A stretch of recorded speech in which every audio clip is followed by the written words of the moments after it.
Chose promise, chose due. La 23e édition de Téléfoot a tenu toutes ses promesses.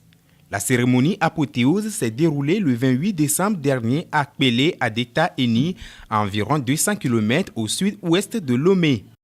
Pendant 2 semaines, les entrepreneurs agricoles togolais ont été formés et sensibilisés sur l'agroalimentaire, l'étiquetage, l'emballage et bien d'autres. Les participants à cette formation ne cachent pas leur impression. La formation nous a vraiment rassurés, surtout par côté comment présenter nos produits.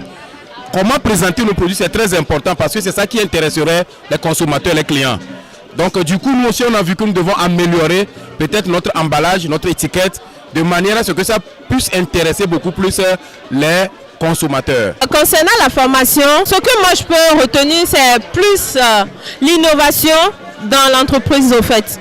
Et avec l'étude du marché, et aussi l'étude de l'entrepreneuriat. Le management, comment contribuer aussi au développement. Nous avons appris comment régler nos problèmes. Donc sur la formation, on a appris comment travailler avec les machines, comment faire le projet avant d'arriver chez les bailleurs de fonds. On nous a appris comment nous allons faire l'emballage. Comment faire le go, l'étiquette. Selon le chargé de programme FAO Togo, la formation des coopératives permettra de contribuer à la sécurité alimentaire. En organisant un événement de ce genre pour sensibiliser, mais surtout former, innover et permettre à 80 coopératives agricoles de transformer, de prendre soin pour éviter le gaspillage et les pertes, ça permet aussi de contribuer à la sécurité alimentaire, nutritionnelle. C'est important de former, mais aussi important de voir les apprenants se transformer. Nous avons formé donc ces coopératives-là pour qu'elles puissent identifier les personnes en même de les accompagner techniquement, financièrement. Ce programme-là qui est unique en fait a eu l'avantage de réunir 1300 personnes, de pouvoir les accompagner de manière à ce que chacun puisse à la fin présenter son projet, son prototype, son logo. Ce n'est pas évident. Nous avons travaillé sur tout l'écosystème et je pense que dans les différentes localités, ce projet est réplicable.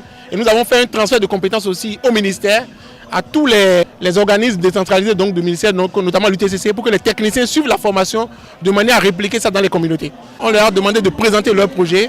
Et donc chaque groupe est passé devant un jury composé de banquiers, d'entrepreneurs, de techniciens et de formateurs, de manière à les convaincre non seulement sur le besoin qu'ils ont identifié, la pertinence de leur innovation et les besoins de financement. Parrainée par la présidente de l'Assemblée nationale, Yawa Tegan, cette 23e édition doit sa réussite au jeune ministre de l'Agriculture, Noël Koutera Bataka. Pour rappel, des téléphones portables ont été offerts aux coopératives dans le but de signaler à temps réel les problèmes qu'ils vivent.